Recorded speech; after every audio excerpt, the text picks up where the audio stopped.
우리가 읽은 오늘 본문 말씀을 보면 바울의 입을 통해서 놀라운 말을 한마디 듣게 됩니다. 잘못 들으면 부풀어서 하는 말처럼 들리기도 쉽습니다. 19절을 우리가 보면 이 일로 인하여 내가 그 다음에 다 같이 예루살렘으로부터 두루 행하여 일루리곤까지 그리스도의 복음을 편만하게 전하였노라. 이 편만하게 전하였다는 말은 가득 채웠다는 뜻입니다. 어떻게 예루살렘에서부터 일루리곤까지 자기 혼자서 말이지 복음을 가득하게 전했다는 이야기인가? 좀 약간 좀 푸어서 하는 이야기 같다. 이렇게 좀 들리기가 쉬운 본문입니다. 대통령 후보로 나선 어느 분이 내가 당선되면은 아파트 값을 반으로 낮추어서 싼 값에 공급하겠다 하고 공약을 하는 말을 가끔 듣지 않습니까? 그저 오죽하면 그런 말을 했을까 하고 우리는 그저 나름대로 해석을 해서 듣습니다. 왜냐하면 이게 과장된 공약이기 때문에 그렇습니다. 안 될 일이지만 해보겠다는 그저 의지로 받아들이는 것이죠. 그러나 우리가 이 하나님의 말씀을 볼 때마다 이것은 어떤 개인의 감정이나 생각을 제 마음대로 표현하는 것이 아니고 성령 하나님께서 성경을 기록하는 바울이라는 사람을 철저히 간섭하시고 통제하시고 은혜 주셔서 단어 하나도 제 마음대로 쓰지 못하도록 하면서 기록했다고 우리가 믿는데, 그렇게 해서 쓰인 성경이라면 아무리 우리 귀에 과장된 말처럼 들려도 그것이 과장이거나 거짓일 수 없다는 것을 우리는 인정을 해야 합니다. 사실 예루살렘에서부터 일루리곤까지 거리상으로 따지면 1400마일입니다. 그러니까 우리가 키로로 따져서 대충 얼마가 되는지 아시죠? 2000km가 넘지 않습니까?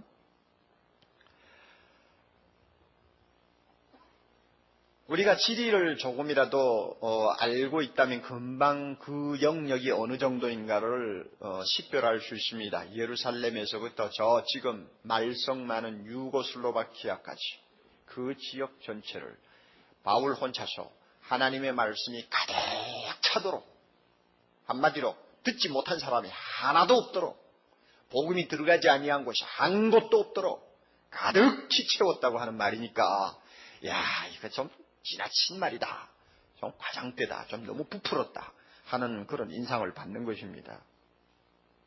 그러나 만약에 그의 말이 사실 그대로라면 우리는 그 위대한 사도 앞에 다시 한번 무릎을 꿇고 그의 엄청난 업적을 찬양하고 그의 위대함을 우리가 다시 한번 높이 받들어야 되리라고 생각합니다. 그러므로 중요한 것은 그의 말이 어느 정도 사실인가 하는 것입니다. 우리가 이 점을 먼저 한번 검토해 볼 수 있기를 바랍니다. 성경을 보면 바울이 예루살렘에 가서 선교를 한 일이 없습니다. 그런데 자기는 예루살렘에서부터 복음을 가득하게 채웠다고 말합니다. 무엇인가 이유가 있을 것 아닙니까? 사도 바울이 복음을 전하기 위해서 출발한 곳은 안디옥이라는 도시에서였습니다. 그러니까 예루살렘하고는 관계가 없는데 왜 예루살렘도 마치 자기가 선교한 것처럼 그렇게 이야기를 하느냐, 그것입니다. 사도행전 22장 19절부터 22절의 말씀이 여기에 대한 해답이 될 수 있다고 저는 생각합니다. 그가 예루살렘에 올라갔습니다. 성전에 들어가서 주님 앞에 기도를 열심히 하고 있었습니다. 그런데 비몽사몽간에 환상이죠. 환상 중에 바울이 다메섹 도상에서 만났던 그 예수님이 다시 나타나셔서 그에게 이렇게 말씀을 하셨습니다. 바울아, 너는 속히 예루살렘을 떠나라. 내가 여기서 나의 복음을 아무리 전해도 여기에 있는 사람들이 내 말을 절대 듣지 아니할 것이다. 이렇게 말씀했습니다. 그리고 또 재차 말씀하시기를, 바울아, 떠나라. 내가 너를 멀리 이방 사람에게로 보내리라. 바울이 환상 중에서 주님의 음성을 그렇게 들었습니다. 그러니까 그 말씀을 가만히 우리가 음미해 보면 바울이 애초에 예루살렘에서 선교를 하려고 하면 시도를 했고 또 그와 같은 마음을 가지고 있었다는 것을 우리는 쉽게 알 수 있습니다. 그리고 주변에 어떤 사람들에게 좀 전도를 했을지도 모릅니다. 그런데 주님이 강력하게 막았어요. 너 여기서 선교해봐야 열매가 없을 것이다. 그러므로 빨리 떠나라. 네가 할 일은 이방 사람에게 전하는 것이다. 이렇게 주님이 깨우쳐 주신 것입니다. 이것 보면 바울이 예루살렘으로부터 복음을 가득하게 채웠다고 말할 수 있는 근거가 있어요. 바울이 사실 복음을 위해서 본격적으로 나선 것은 예루살렘 성전에서 주님의 음성을 들을 때부터 시작되었다는 것을 말할 수 있고, 바울이 예루살렘에서 복음을 전하려고 시도했던 것을 우리는 여기서 볼 수 있습니다. 이런 의미에서 바울은 예루살렘으로부터 복음을 전하기 시작했다 하는 말을 그는 충분히 할 수 있었다고 저는 생각합니다. 이런 면에서 그의 말이 거짓말이 아니라는 것입니다. 그리고 바울이 일루리곤에 가서 복음을 전한 일이 있느냐? 지금의 알바니아와 그 다음에 유고슬로바키아 지역입니다. 성경을 보면 그 지역에 바울이 가서 선교를 한 일이 없습니다. 기껏해야 지금 그리스가 있는 아데네나 또는 고린도 같은 데 가서 복음을 전했지, 그 북쪽에 있는 유고슬로바키아까지 올라가지를 않았어요.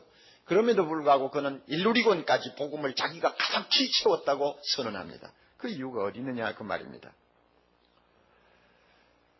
이 문제를 우리가 해결하기 위해서는 바울의 선교 전략을 좀 주목해 보아야 합니다. 나가서 복음을 전한다고 다 복음 전하는 것 아닙니다. 전략이 있습니다. 나는 어떻게 복음을 전하겠다, 나는 어떤 방법을 택해서 그리스도의 복음을 전하겠다 하는 그 나름대로의 생각이 있지 않습니까? 이것이 전략인데, 사도 바울이 마음속에 늘 갖고 있었던 전략은 군사용어로 말하면 고지를 점령하는 전략이었습니다. 로마 제국 안에 고지라고 말할 수 있는 중요한 도시들이 지역마다 있었습니다.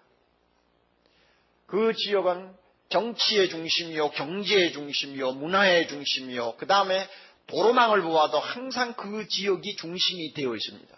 그러므로 그 고지가 되는 도시에 가서 복음을 전하기만 하면 자연적으로 주변 지역으로 복음이 퍼져나가게 되어 있는 것입니다. 그러므로 바울은 내가 복음을 전하되 중요한 도시마다 건너뛰면서 복음을 전하겠다, 이것이 나에게 주어진 사명이라고는 생각했습니다. 그래서 그는 사도행전에 있는 그의 행적을 우리가 하나하나 따라가 보면 중요한 도시마다 복음을 가지고 공략합니다. 안디옥이 그랬고, 예베소가 그랬고, 빌립보가 그랬고, 고린도가 그랬습니다. 아데네가 그랬습니다. 나중에는 로마가 그랬습니다.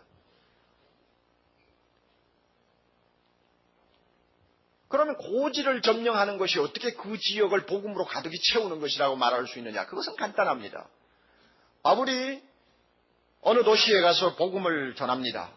복음을 전하자 믿는 사람들이 여러 명 생겼어요. 그러면 그 여러 명 믿는 사람이 생기면 자연히 개척교회가 시작되는 것입니다. 그렇지 않습니까? 그럼 교회가 개척이 됐어요. 바울이 그곳에서 얼마 동안 있으면서 처음 예수 믿고 돌아온 형제들을 양육합니다. 그리고 그 가운데서 특별히 은혜 받고 지도자적인 자질이 있는 사람들을 세워서 교회 장로로 임명을 합니다. 그리고는 바울은 훌훌 떠나버립니다. 떠나서 어디로 가느냐? 또 그 다음에 있는 큰 도시로 간단 말입니다. 그러면 바울은 그 도시 주변을 다니면서 전하지는 않았어.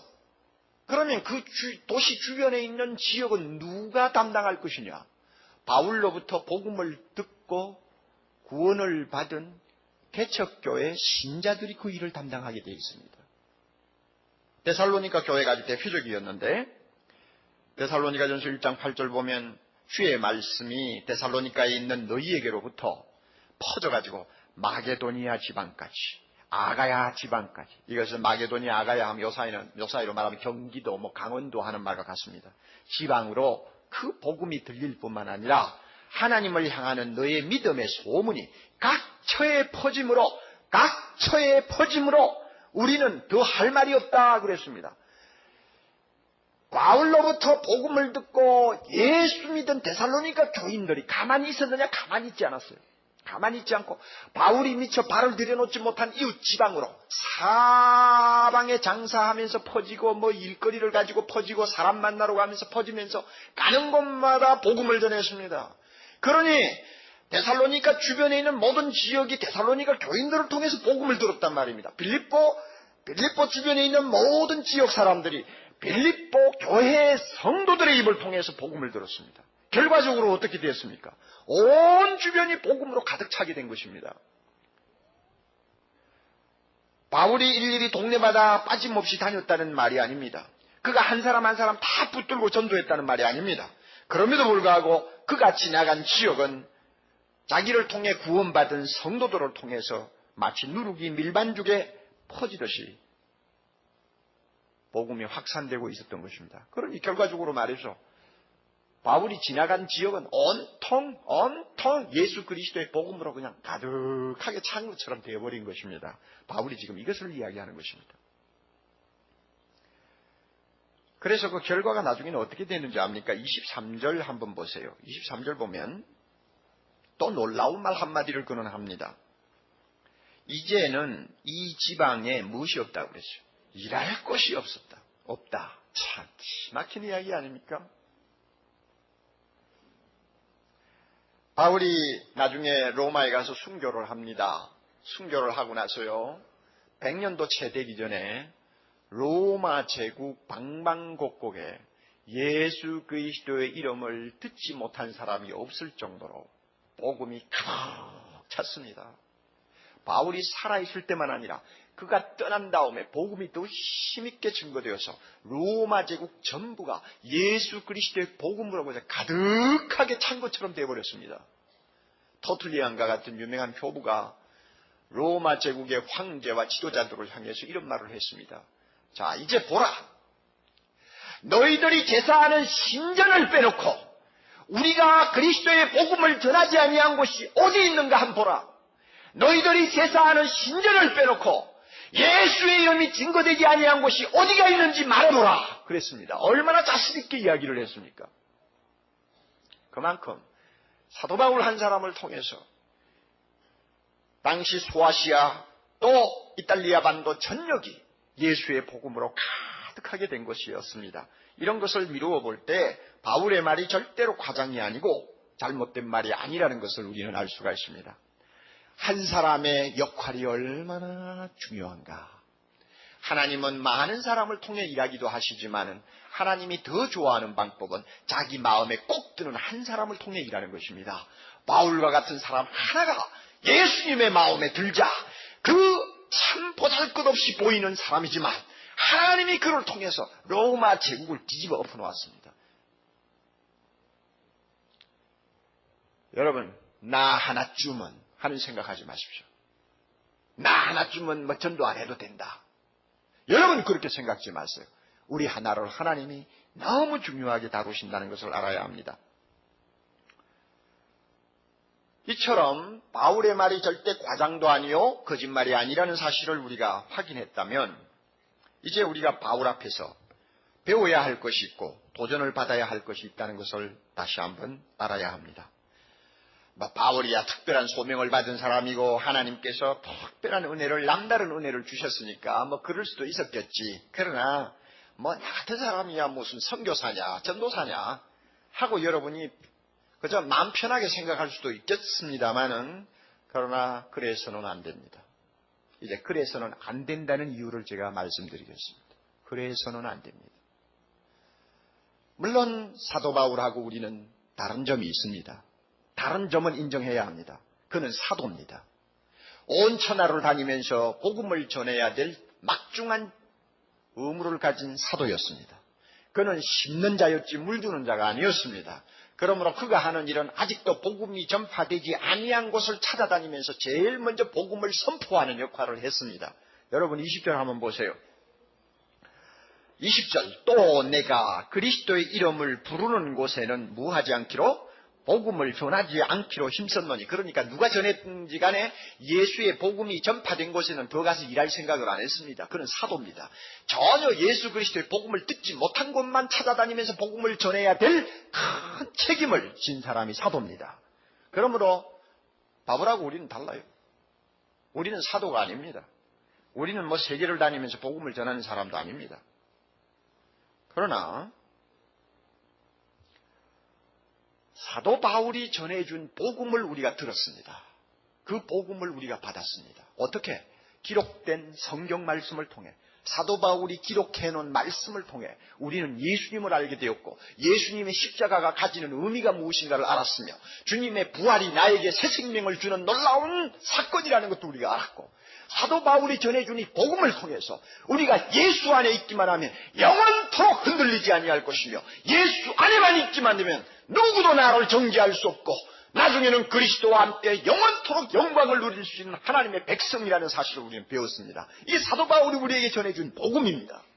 그렇다면 데살로니가 교인들이 사도 바울을 통해서 복음을 듣자마자 그들이 가만히 있지 않고 사도 바울이 발을 들여놓지 못한 주변 지역을 다니면서 복음을 가득하게 채웠던 것처럼 오늘 우리도 똑같은 책임이 있고 의무가 있다는 것을 알아야 합니다.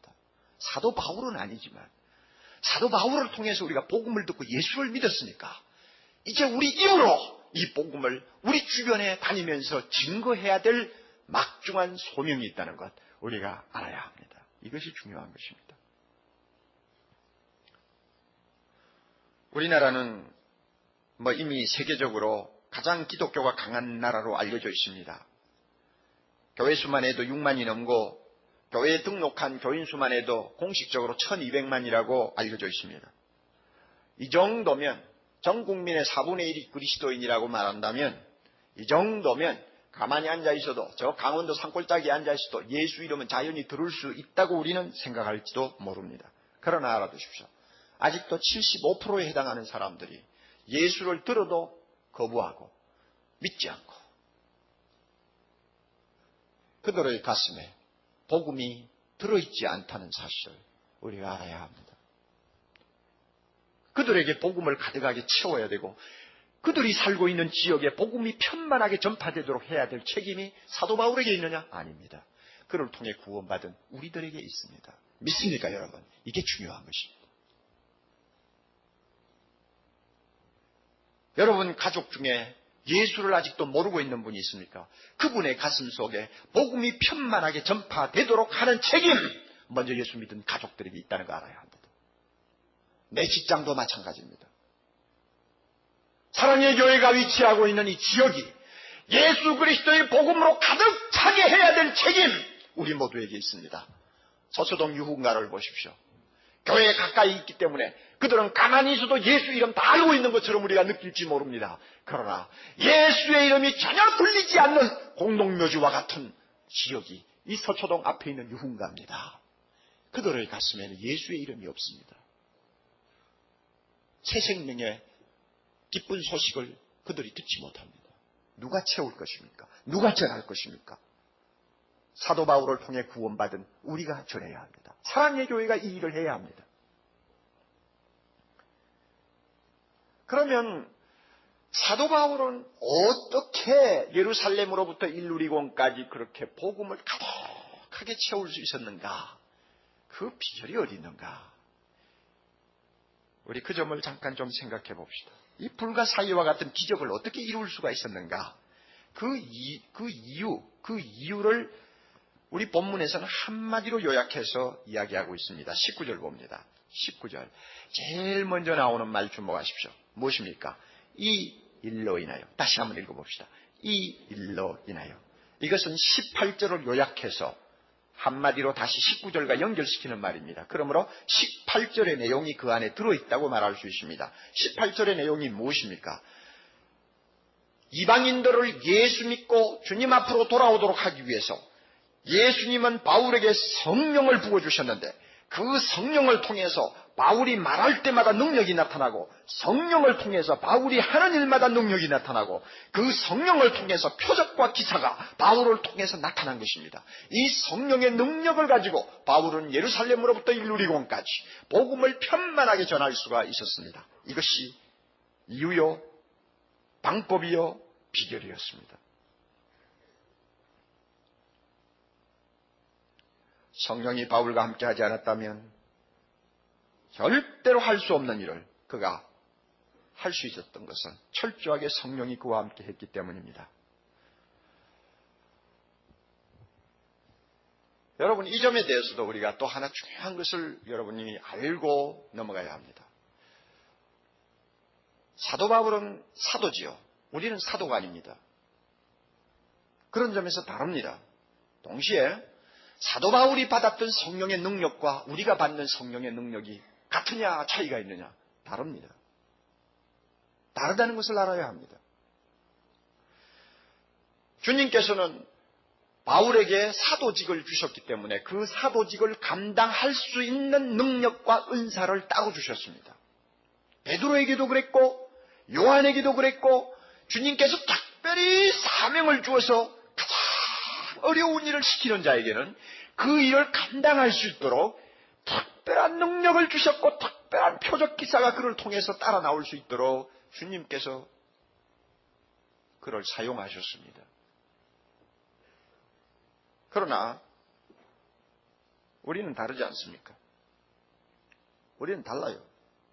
자, 사도 바울을 통해서 어떤 일들이 일어났는지 우리가 사도행전 19장을 보면 쉽게 알 수 있습니다. 사도행전 19장 11절 12절에 보면 고린도에서 그가 전도할 때에 희한한 일들이 일어났습니다. 자, 거기에 기록된 내용을 그대로 읽어드리죠. 하나님이 바울의 손으로 희한한 능을 행하게 하셨다 했습니다. 희한한 능을 행했는데 그게 뭐냐면 심지어 사람들이 바울의 몸에서 손수건이나 앞치마를 가져다가 얻어가진 않았겠죠. 빼앗아 갔겠죠. 그냥 호주머니 있는 거 빼갔겠죠. 손수건이나 앞치마를 가지고 가서 병든 사람에게 얹으면 그 병이 떠나고 악기 들린 사람은 귀신도 나가더라 그랬습니다. 이거 얼마나 희한한 일입니까? 여러분 요즘 아무리 병 고치는 은사를 받았다고 해도 이런 일이 그 사람을 통해서 일어나는 거 보았습니까? 손수건 하나 가져와서 얹었는데 병자가 나왔다 그런 일이 있습니까? 없죠. 요새 약간 이상한 사람들이 자기는 병 고치는 특별한 은사가 있다 해가지고 그걸 떠벌리고 자랑하기 위해서 자기가 마시는 생수를 갖다 마시면은 약수를 마시면 병이 낫는다고 야단벅석을 치는 그런 사람도 있습니다.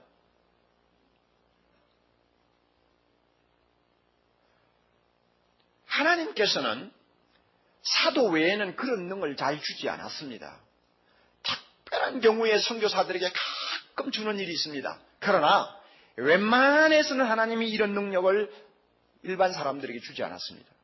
히브리서 2장 3절 4절 보면 하나님께서는 이 사도들에게 표적과 기사와 여러 가지 능력을 골고루 나누어 주어서 그들로 하여금 예수 그리스도를 힘있게 증거하도록 하셨다고 했습니다.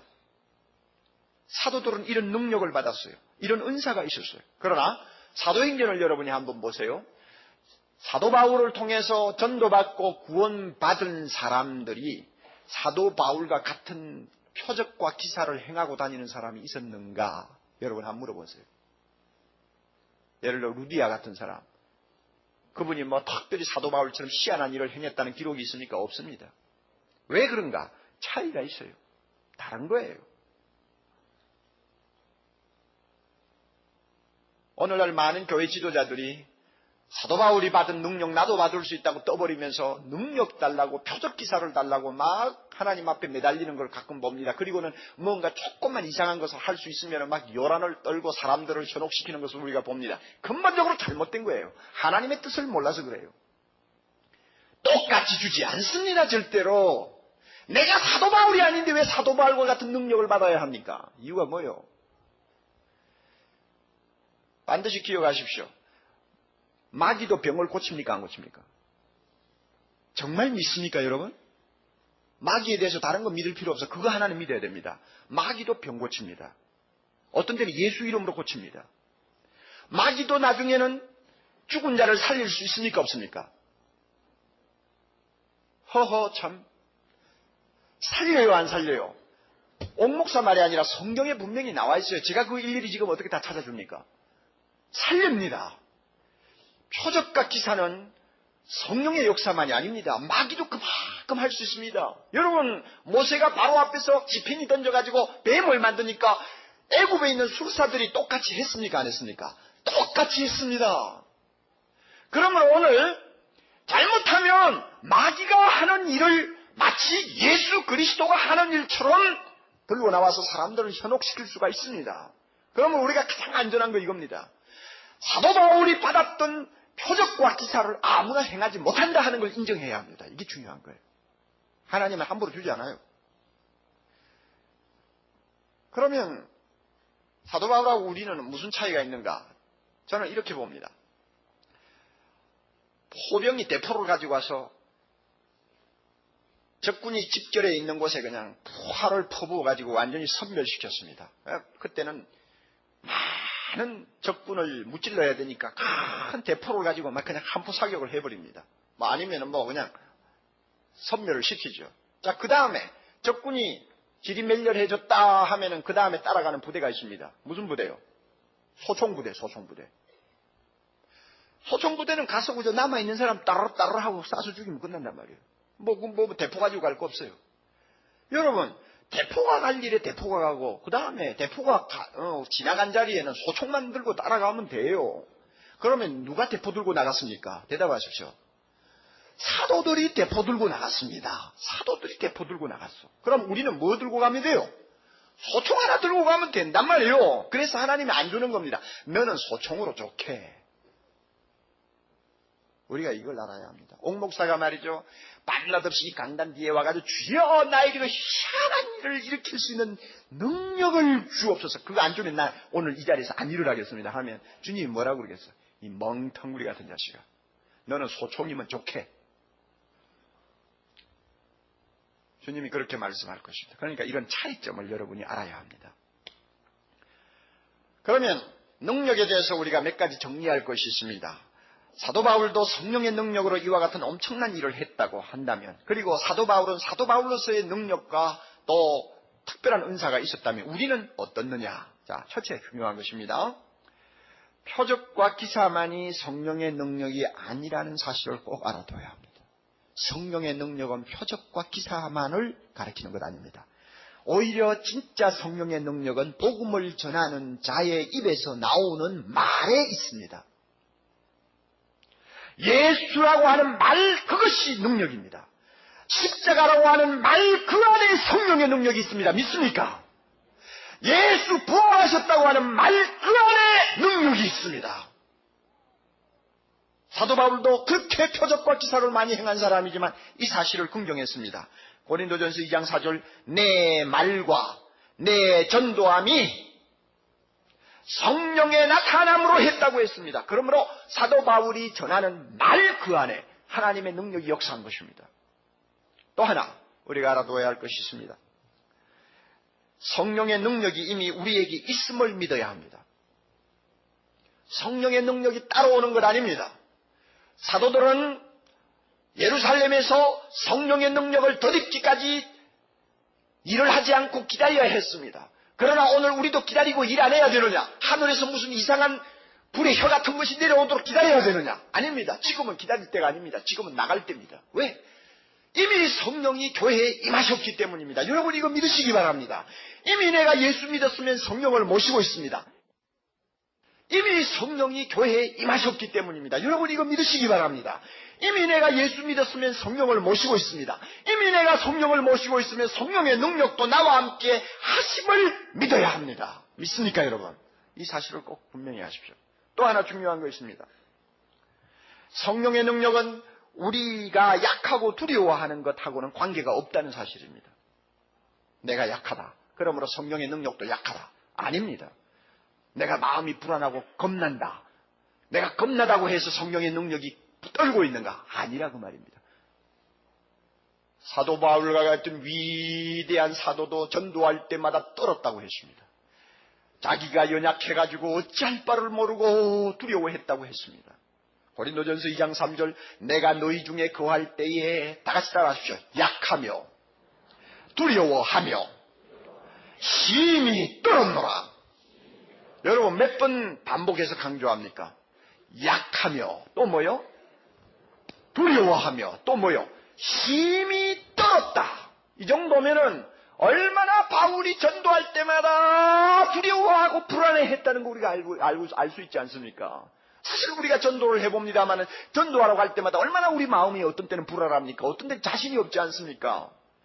그러나 이 떨고 두려워하는 바울을 통해서 하나님께서는 고린도에 놀라운 일을 행하셨습니다. 주의 말씀이 힘이 있어 흥왕하여 세력을 얻으니라 그랬습니다.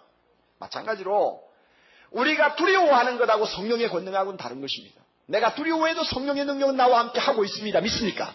내가 불안해해도 성령의 능력은 나와 함께 합니다. 믿습니까? 내가 약해도 성령의 능력은 나와 함께 합니다. 믿습니까?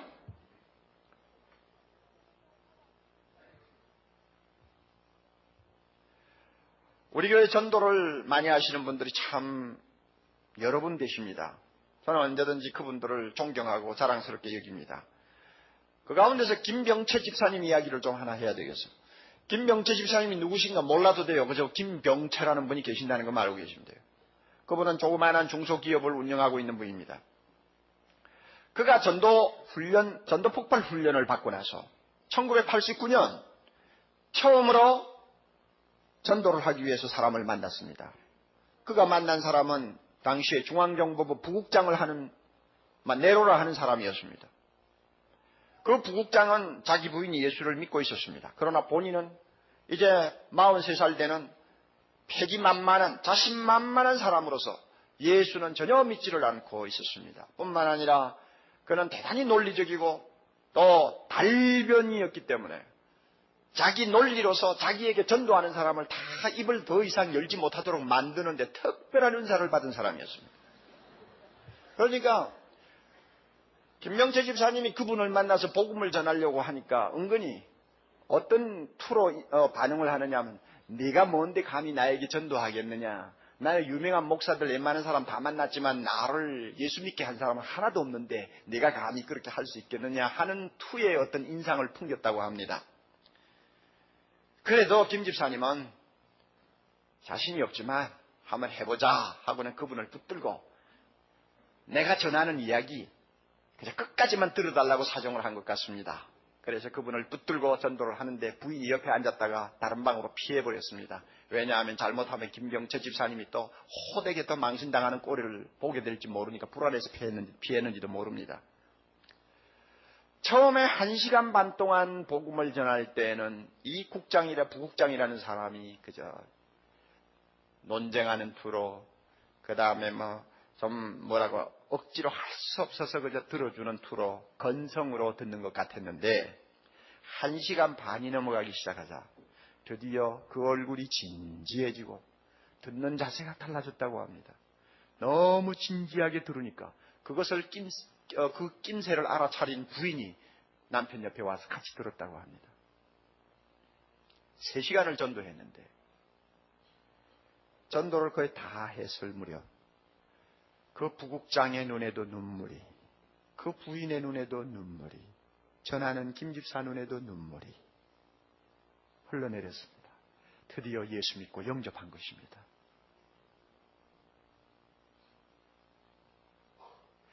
김집사는 전도 폭발 이제 처음 받아가지고 전도하는 방법을 알고는 이제 그거 한번 테스트하기 위해서 찾아간 첫 번 사람이란 말이에요. 그러니까 얼마나 불안했겠어. 얼마나 두려워했겠어. 게다가 상대가 만만치를 않으니까 이건 잘못하다가는 공수표가 되기 쉽죠. 굉장히 불안했지 않겠습니까? 그럼에도 불구하고 그 절대 구원할 수 없을 것 같이 보였던 사람이 눈물을 흘리고 회개하고 돌아오는 능력은 누구의 능력입니까? 대답하십시오. 누구의 능력입니까? 김집사가 떤 거하고는 관계가 없어요. 김집사가 불안해한 거하고는 관계가 없어요. 그가 갖고 있는 약한 거하고는 관계가 없어요. 무조건 복음 들고 나가는 자에게는 성령이 함께 한다는 증거 아닙니까, 여러분? 네? 6개월 후에 우연히 LA에서 그 부국장을 김집사님이 만났다고 합니다. 그랬는데 그때 보니까 LA에 있는 어느 교회에서 자기가 어떻게 해서 예수 믿게 됐는가 간증을 하고 있더래요. 참 기가 막힌 일이에요. 성령의 능력, 그 능력이 나와 함께 있음을 여러분 믿으시기 바랍니다. 성령의 능력, 그것은 표적과 기사를 통해서만 나타나지 아니하고 내가 전하는 말 속에, 내가 전하는 복음 안에 있음을 믿으시기 바랍니다. 성령의 능력은 내가 약한 것하고는 관계가 없습니다. 내가 떠는 것하고는 관계가 없습니다. 믿으시기 바랍니다. 조지 밀러가 참 좋은 말을 했습니다.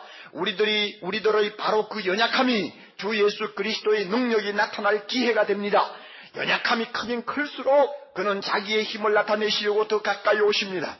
시험이 크면 클수록, 난관이 크면 클수록 주님의 도우심은 더 가까이 나타나십니다. 할렐루야.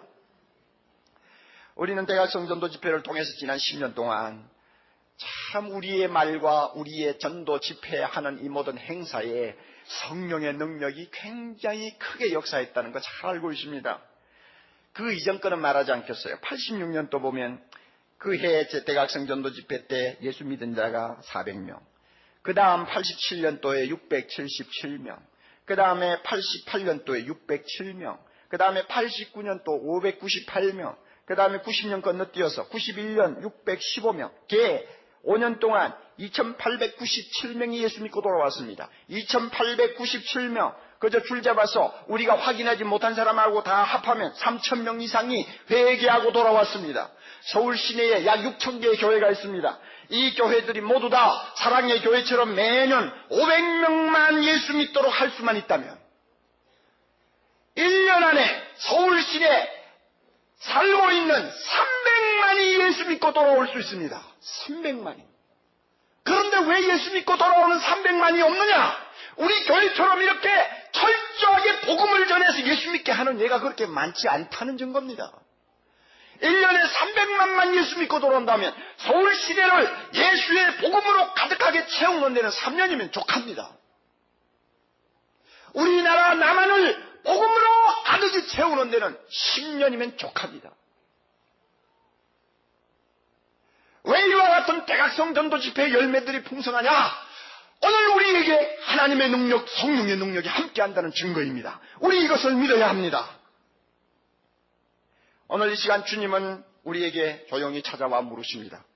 사랑의 교회에 몸담고 있는 사랑하는 아들아, 사랑하는 딸아, 서초동과 강남 일대에 그리스도의 복음을 편만하게 전하였느냐?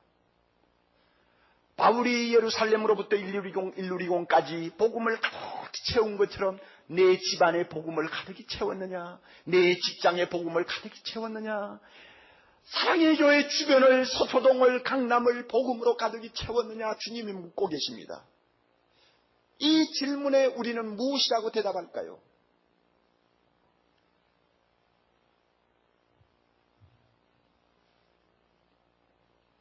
만일 사랑하는 형제자매 여러분, 당신이 말이죠, 예수님을 구주로 영접한 것이 사실이라고 합시다.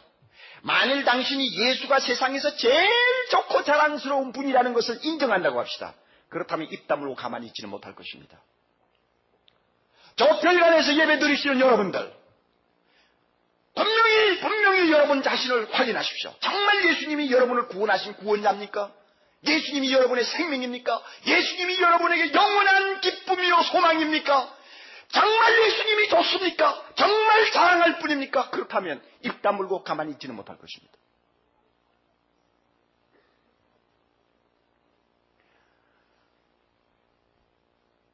지난 수요일 날 우리가 모여서 참 찬양하고 함께 은혜를 받았습니다. 기도도 하고 말씀도 듣고 그랬어요.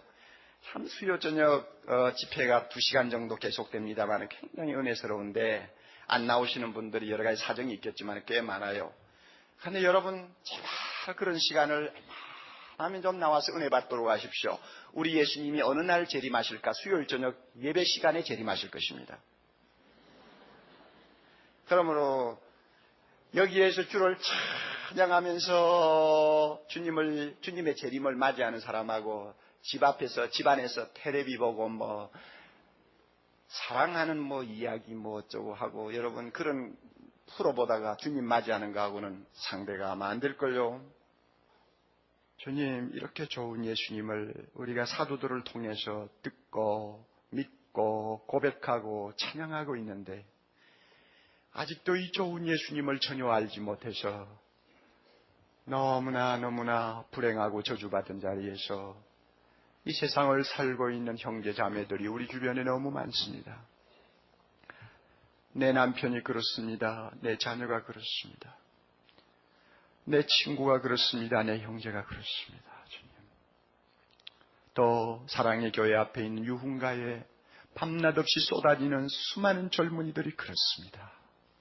아버지, 예수님이 정말 우리에게 이렇게 좋다면 입 다물고 있지 말게 해주시기를 원합니다. 성령이 우리와 함께 하심을 감사합니다. 우리가 전하는 말씀에 성령이 능력 주심을 감사합니다. 우리는 불안해하고 떨고 우리는 자신 없어하고 주저할 때가 많지만 성령의 능력은 절대로 떨지 아니하며 성령의 능력은 절대로 약하지 아니함을 감사합니다. 지난 10년 동안 사랑의 교회 대각성전도 집회를 통하여 하나님의 놀라운 능력을 나타내시고 하나님 살아계심을 증거하신 주님이시여, 성령의 능력이 강함을 나타내신 주님이시여, 이번 대각성전도 집회도 10,000명이 넘는 모든 성도들을 통해서 이 서초동 일대와 강남과 서울 전역을 예수 그리스도의 복음으로 바울처럼 편만하게 전하는 놀라운 일들이 일어날 수 있게 해주시옵소서. 그래서 회개하고 돌아오는 자들이 골목골목마다 벌떼와 같이 쏟아져 들어올 수 있도록 우리 하나님은 총을 도하시옵소서. 예수님 이름으로 기도드리옵나이다. 아멘.